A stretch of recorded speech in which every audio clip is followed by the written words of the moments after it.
আসসালামু আলাইকুম এভরিওয়ান, তোমার আরলে ভালোবাসা গল্পের 51 নাম্বার পার্ট। তো আর বেশি কথা না বলে চলুন গল্প শুরু করে দেই। আজকে পরীক্ষা সাজাতে বাড়িতে লোক এসেছে। আরিয়ান ব্যবস্থা করেছে এখান থেকে সেজে সোজা কমিউনিটি সেন্টারে। পরীর সাথে সাথে বাড়ির সকল সদস্য মেয়েরাও সদস্যরাও সাজবে, কিন্তু বিপত্তি বাদে এক জায়গায়। পরী বিয়ের ড্রেস এখনো এসে পৌঁছায়নি। এদিকে আরিয়ান নিজের ঘরে কয়েকজন ডেকোরেটরের লোক নিয়ে সেই যে ঢুকেছে এখনো বের হওয়ার নাম নেই। পরীর ফোন বেজে ওঠে। পরী ফোন ধরতে আরিয়ান জানায়, পার্লারে রূপকে সাজানো শুরু করতে বল, ড্রেস আসছে। ব্যাস এতটুকুই বলে ফোন রেখে দেয়। পরীও আরিয়ানের কথা মতো পার্লারে আপুকে সাজাতে বলে। এদিকে আরিয়ান নিজের ঘরে বাকি সাজানো কমপ্লিট করে নেয়। মুমতাহিনা বেগম একবার বকাঝকা করে গিয়েছেন, কি এমন সাজাচ্ছে যে কাউকে দেখাতে দিচ্ছে না।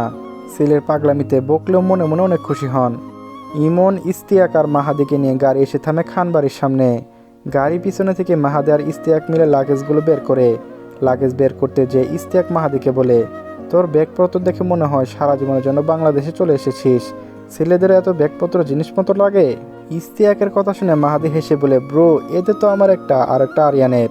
মাহাদির কথা শুনে ইস্তিয়াক মাহাদির দিকে তাকিয়ে জিজ্ঞাসা করে, আরিয়ানে মানে ওটার লাগেজ তোর কাছে কেন? আছে ব্রো, ভিতরে চলো দেখাবো। ইমন এক সাইডে দাঁড়িয়ে কথা বলছিল ফোনে। কথা বলা শেষ করে এসে তারা দেয় ভিতরে যাওয়ার জন্য। তিনজন মিলে খানবাড়ি প্রবেশ করে। পুরো বাড়ি ডেকোরেশনে মাহাদি মন দিয়ে দেখতে থাকে। অনেক বছর বিদেশে থেকে বাঙালি সমস্ত কিছুই ভুলতে বসেছে। এই যে এখন বিয়ে বাড়ির সাজ দেখে। বিদেশি অত্যাধুনিক সমস্ত কিছু থাকলেও নিজের দেশের জিনিসের মতো ফিল আসবে না। চারপাশে দেখতে দেখতে মাহাদির সামনের দিকে খেয়াল করে না। হঠাৎই কিছুর সাথে ধাক্কা খেয়ে মাহাদি নড়ে ওঠে। ধাক্কা বেশ জোরে লেগেছে বলে মাহাদি বিরক্তিতে সামনের দিকে তাকায়। কিছু বলতে যাবে তার আগে মেয়েলি কণ্ঠে ঝাঁঝালো কথা তার কর্ণকুশর প্রবেশ করে। চোখের মাথা খেয়ে হাঁটছেন নাকি? হাঁটার সময় আসমানের দিকে দৃষ্টি রেখে হাঁটছেন অন্ধের মতো? জীবনে বিয়ে বাড়ি দেখেন নাই? যত সব কানা লোকজন আসে কোথা থেকে আল্লাহ ভালো জানে। একদমে কথাগুলো বলে মিতা থামে। মাহাদির সাথে ধাক্কাটা মিতার লেগেছে, কিন্তু মিতার এত কথা শুনে মাহাদির মধ্যে কোনো হেলদোল নেই। সে তো বিহমিত দৃষ্টিতে তাকিয়ে আছে হলুদ গ্রাউন্ড পরে দাঁড়িয়ে থাকা মিতার দিকে। মনের অজান্তেই মাহাদির মুখ দিয়ে বেরিয়ে যায়, প্রিটি লিটল বেবি। মাহাদির কথা মিতার কানে পৌঁছেছে। কথাটা শুনে যেন আর তেলে বেগুনে জ্বেলে ওঠে মিতার মেজাজ। খেপে যেয়ে বলতে শুরু করে, ওই মিয়া, ওই কি বললেন? কোথাকার কোন হদিস পালা আপনি? বিনা দাওয়াতের মতো মেহমান মনে হচ্ছে। মিতার কথা শুনে মাহাদি হেসে দিয়ে মিতার সামনে ঝুঁকে এসে বলে, আমেরিকার হরিদাস পাল, তুমি কি আমার হরিদাসী পালি হবে প্রিটি লিটল বেবি? মিতা কপাল চাপড়েই বলে, আমি শিওর আপনি পাবনা থেকে সোজা খানবাড়িতে এসেছেন। ভাই এটা পাগলদের বাড়ি না, আপনি যান আবার পাবনায় ব্যাগ যান। ততক্ষণে ইমন ইস্তিয়াক এসে দাঁড়িয়েছে। মাহাদি আর মিতাকে দেখে ইমন জিজ্ঞাসা করে, কি হয়েছে মিতা, কোনো সমস্যা? ইমন আর ইস্তিয়াককে দেখে মিতা বলে, আরে ভাই দেখেন না, এই লোকটা পাবনা থেকে এখানে চলে এসেছে, উল্টাপাল্টা বকছে। মিতার কথা শুনে ওরা দুইজনে হেসে ওঠে। সেই সাথে মাহাদি হাসিতে যোগ দেয়। ওদেরকে হাসতে দেখে মিতা অবাক হয়ে যায়। ওদের হাসির কারণ মিতার ব্রেন ক্যাচ করতে ধরে পারে না। ইমন ইস্তিয়াক হাসি থামিয়ে বলে, মিতা তুমি কিছু মনে করো না, ও আমার বন্ধু মাহাদি। আরিয়ানে বিয়ের জন্য আজকে দেশে এসেছে আমেরিকা থেকে। আরিয়ানে বন্ধু শুনে মিতা দাঁত দিয়ে জিভ দিয়ে কেটে বলে, সরি আমি আসলে বুঝতে পারিনি, আপনার ভিতরে যান। কথাটা বলা শেষ মিতাও দৌড় দেয় সেই জায়গা থেকে। মিতাকে দৌড়াত দিতে দেখে মাহাদি হেসে নিজের মতো করে বলে, প্রিটি লিটল বেবি। মাহাদি, ইমন, ইস্তিয়াক বসে আছে খানবাড়ি ড্রয়িং রুমে। মাহাদিকে সবাই সেইভাবে না চিনলেও যখন আরিয়ানের বন্ধু পরিচয় দেওয়া হয়েছে তার যত্নের কুটি নেই। সামনে ইতিমধ্যে বেশ কয়েক রকমের নাস্তা এসে পড়েছে। ইমন, ইস্তিয়াক আরিয়ানকে ফোন দিয়ে ট্রাই করে যাচ্ছে, আর এদিকে মাহাদি নাস্তা খেতে আসে নিজের মতো করে। মাহাদিকে এভাবে খেতে দেখে ইস্তিয়াক জিজ্ঞাসা করে, তুই কত বছর দুর্ভিক্ষে ছিলি? মাহাদি তখন ডিমের পিঠা মুখে দিয়ে উত্তর দেয়, যত বছর আমেরিকাতে আসি ঠিক তত বছর। ওসব বিদেশি খাবার খেয়ে খেয়ে জিভে চড়া পড়ে গিয়েছে ব্রো। এদের কথার মাঝে সিঁড়ি বেয়ে নেমে আসে তাহসিন। তাহসিনকে দেখে ইমন জিজ্ঞাসা করে, আরিয়ানে বাসর ঘর সাজানো শেষ হচ্ছে না? তাহসিন নেমে এসে বলে, শেষ, আপাতত সব পরিষ্কার করে তাই নামবে। মাহাদিকে দেখে তাহসিন জিজ্ঞাসা করে, মাহাদি ভাইয়া কেমন আছেন? মাহাদি তখনও খেতে ব্যস্ত। তাহসিনের কথা শুনে তাকে উত্তর দেয়, আরে তাহসিন ব্রো, আমি তো বিন্দাস আছি, তুমি কেমন আছো? আমিও বিন্দাস। ওরা তিনজন মিলে কথা বলছে সেই সময় আরিয়ান নেমে আসে। মাহাদি আরিয়ানকে দেখে জোরে জোরে ডেকে ওঠে, এই যে নতুন বর, অবশেষে রাতের খেলার মাঠ সাজানো শেষ হলো। মাহাদি কথা একটু জোরে বলে ইমন কুনুই দিয়ে গুঁতো দেয় চুপ করার জন্য। এদিকে আরিয়ান এগিয়ে এসে মাথায় একটা চোর দিয়ে বলে, মুখে লাগাম দে, এইটা বাড়ি।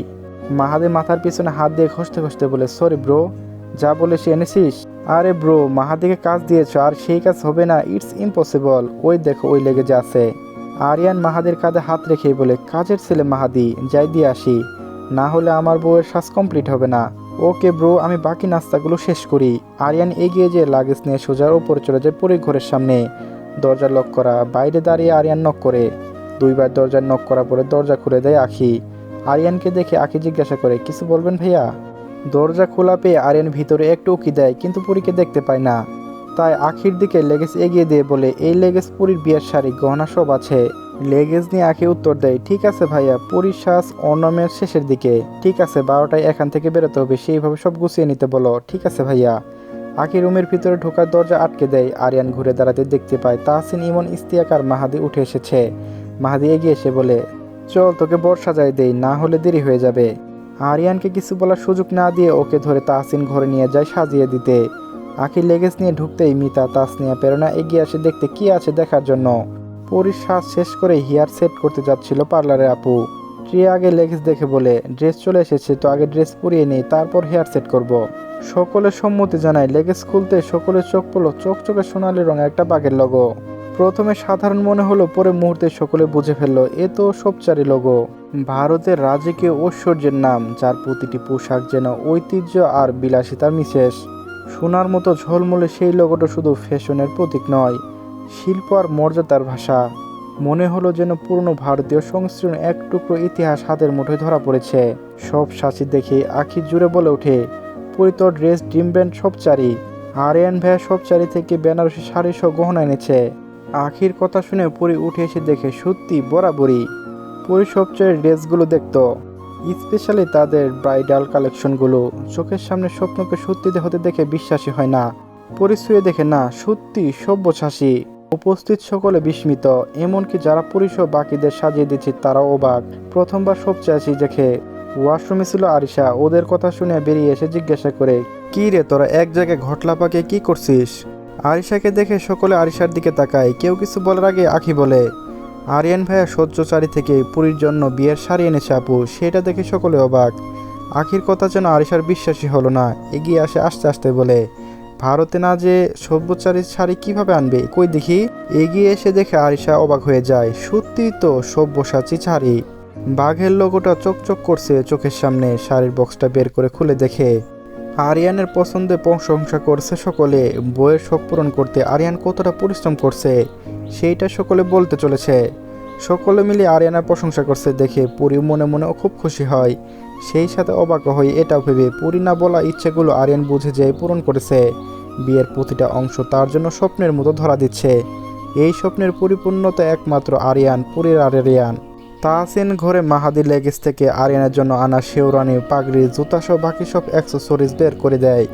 আরিয়ানের জন্য সব্যসাচী থেকে মাহাদি নিজে শপিং করেছে। আরিয়ানের ওয়েডিং সব কিছু সব্যসাচী থেকে দেখে ওরা অবাক হয়। সব থেকে অবাক হয় আরিয়ান। আরিয়ান মাহাদিকে বলে, এইসব কি করেছিস? আমার জন্য এত আনতে বলিনি, বলেছিলাম শুধু পুরীর জন্য, তাও সব অর্ডার দেওয়া ছিল, তুই রিসিভ করবি, কিন্তু আমার জন্য কেন এনেছিস? মাহাদি সব কিছু বের করতে করতে বলে, ওইগুলো তোর ওয়েডিং গিফট আমার তরফ থেকে, ভাবির জন্য আছে, চিন্তা করিস না। ভাবির লেগেছে একটা ড্রেস আছে, ওইটা আমার তরফ থেকে, আর এগুলো তোর জন্য। আরিয়ান আর মাহাদির কথা বুঝতে পারে না তাহসিন, ইমন, ইস্তিয়াক। ইমন এগিয়ে এসে জিজ্ঞাসা করে, কি রে আরিয়ান, তুই আর মাহাদি কি প্ল্যান করেছিলি? আরিয়ান বলতে যাবে তার আগে মাহাদি বলে, আরে ব্রো শোনো, আমি আমেরিকা থেকে এসেছি আরও একদিন আগেই, ছিলাম কলকাতায়। সেইখানে আরিয়ান ভাইয়া ভাবির জন্য বিয়ের শাড়ি গহনা অর্ডার দিয়ে রেখেছিল। সেইগুলো সব্যসাচী থেকে স্টোর থেকে নিতে এগুলো পছন্দ হলো, তাই নিয়ে নিলাম। মাহাদির কথা শুনে ইমন মাথায় হাত দিয়ে বসে পড়ে আর বলে, ওরে আমার আল্লাহ, কি বলিস কি? আরিয়ান সেই ইন্ডিয়া থেকে ভাবির জন্য বিয়ের শাড়ি গহনা এনেছে, তাও সব্যসাচী থেকে? Yes bro. ইস্তিয়াক আরিয়ানের সামনে যেয়ে ঝুঁকে বলে, জাহাপনা সেই তুমি গ্রেট হো, তোফা কবুল করো। তাহসিন এগিয়ে এসে আরিয়ানের কাঁধে হাত রেখে বলে, ভাইয়া আমাদের পুরী আসলে অনেক ভাগ্যবতী। ওর এই স্বামীর ভাগ্য কারো যেন নজরে না লাগে। ওর এইসব ইচ্ছেগুলো জেনে তুমি যেভাবে পূরণ করেছ, তোমার মতো কাউকে পেয়ে আমাদের পুরী সত্যি ভাগ্যবতী। তাহসিনের কথা শুনে আরিয়ান মুচকি হেসে বলে, তোর বোন কতটা ভাগ্যবতী সেটা সে বলতে পারবে, কিন্তু আমারটা আমি বলতে পারবো। আমি তোর বোনকে পেয়ে ভাগ্যবান, আমার বউ ভাগ্য অনেক ভালো। তাহসিন আর আরিয়ানের কথা বাকি তিনজন অনেকক্ষণ মনোযোগ দিয়ে শুনছিল। ওদের কথা শেষ হতে মাহাদি বলে, এই তোদের ভাগ্য গণনা পরে করিস, এখন রেডি হয়ে নে, 12টা বাজতে আর বাকি আছে 30 মিনিট, চল বেটা। আরিয়ানকে নিয়ে সকলে রেডি করতে নিয়ে যায় সব্যসাচীর স্বাক্ষরিত আইভির গোল্ডের হ্যান্ড এমব্রয়ডার শেরওয়ানি, যার প্রতিটি সেলাই যেন ঐতিহ্যর নিখুঁত অনুবাদ। শেরওয়ানি কাপড় মৃদু আলো ঝলমল করছে, শুকনো জারদোষী কাজে ফুটে উঠেছে ফুলেরও মুঘল মোটিভ। তার কাঁধে পরে আছে মারুন ভেলভেট দোপাট্টা, প্রান্তে শুকনো সোনালি বর্ডার, পায়ে চামড়ার মোজারি যার উপরে সোনালি সুতোয় হালকা এমব্রয়ডারি করা, এক কথায় নিখুঁত সমসজ্জা। গলায় ভারী এমেরাল্ড ও পুলকি নেকলেস, যা তার গৌরবময় লুকে এনে দিয়েছে এক রাজকীয় ছোঁয়া। হাতে পুরি দেওয়া সেই ঘড়ি, আঙ্গুলে একটি সাদা পাথরের আংটি, পাগড়িতেও ছোট একটা ব্রোচ, যার কেন্দ্রে একটি রুবি পাথর। শুধু অলংকার নয়, প্রতিটি টুকরোতে আছে এক ব্যক্তিত্বের ছাপ। আরিয়ানকে কল্পলুকের রাজপুত্রের মতো দেখতে লাগছে, চোখে গভীর শান্ত কিন্তু তীব্র দৃষ্টি, ঠোঁটে হালকা হাসি, যেন মৃদু গর্ব আর ভালোবাসা মিশেষ। দেখলেই মনে হয় সে যেন এক রাজপুত্র যে আজ নিজের প্রেমের যুদ্ধ জয় করতে চলেছে।